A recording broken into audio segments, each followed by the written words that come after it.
start off by making your bed. If you make your bed every morning, you will have accomplished the first task of the day. It will give you a small sense of pride, and it will encourage you to do another task, and another, and another. And by the end of the day, that one task completed will have turned into many tasks completed. Making your bed will also reinforce the fact that the little things in life matter. If you can't do the little things right, you'll never be able to do the big things right. And if by chance you have a miserable day, you will come home to a bed that is made, that you made. And a made bed gives you encouragement that tomorrow will be better. To pass SEAL training, there are a series of long swims that must be completed.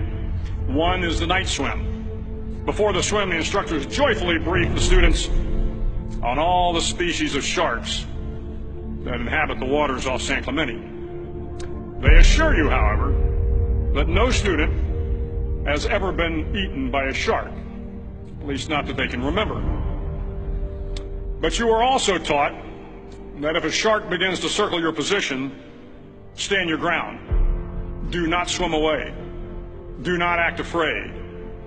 And if the shark, hungry for a midnight snack, darts towards you, then summons up all your strength and punch him in the snout, and he will turn and swim away. There are a lot of sharks in the world. If you hope to complete the swim, you will have to deal with them. So if you want to change the world, don't back down from the sharks.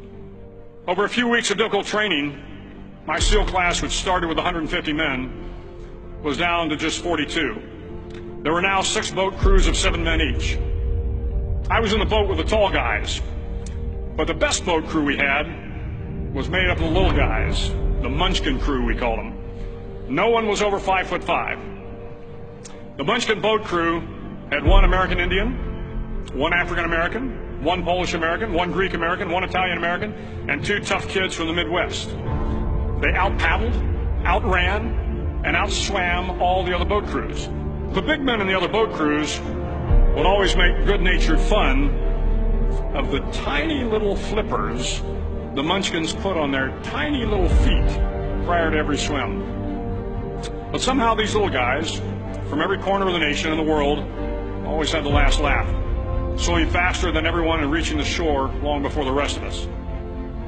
SEAL training was a great equalizer. Nothing mattered but your will to succeed, not your color, not your ethnic background, not your education, not your social status.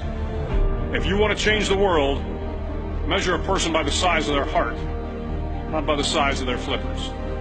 The 9th week of training is referred to as Hell Week.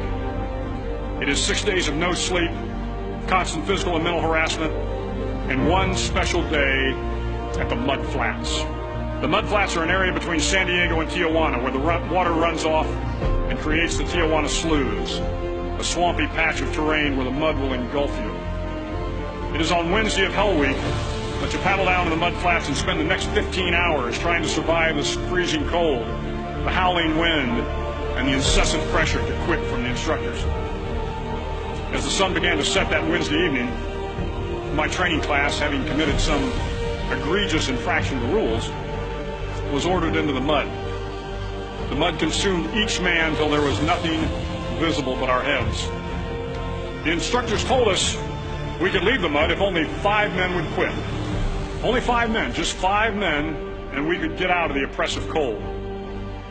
Looking around the mud flat, it was apparent that some students were about to give up. It was still over 8 hours till the sun came up. 8 more hours of bone-chilling cold. The chattering teeth and the shivering moans of the trainees were so loud, it was hard to hear anything. And then one voice began to echo through the night. One voice raised in song. The song was terribly out of tune, but sung with great enthusiasm.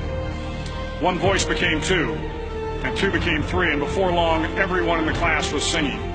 The instructors threatened us with more time in the mud if we kept up the singing, but the singing persisted, and somehow the mud seemed a little warmer, and the wind a little tamer, and the dawn not so far away. If I have learned anything in my time traveling the world, it is the power of hope. The power of one person, a Washington, a Lincoln, King, Mandela, and and even a young girl from Pakistan, Malala. One person can change the world by giving people hope. So if you want to change the world, start each day with a task completed. Find someone to help you through life. Respect everyone. Know that life is not fair and that you will fail often. But if you take some risks, step up when the times are the toughest, face down the bullies, lift up the downtrodden, and never, ever give up. If you do these things, the next generation and the generations that follow will live in a world far better than the one we have today. And what started here will indeed have changed the world for the better.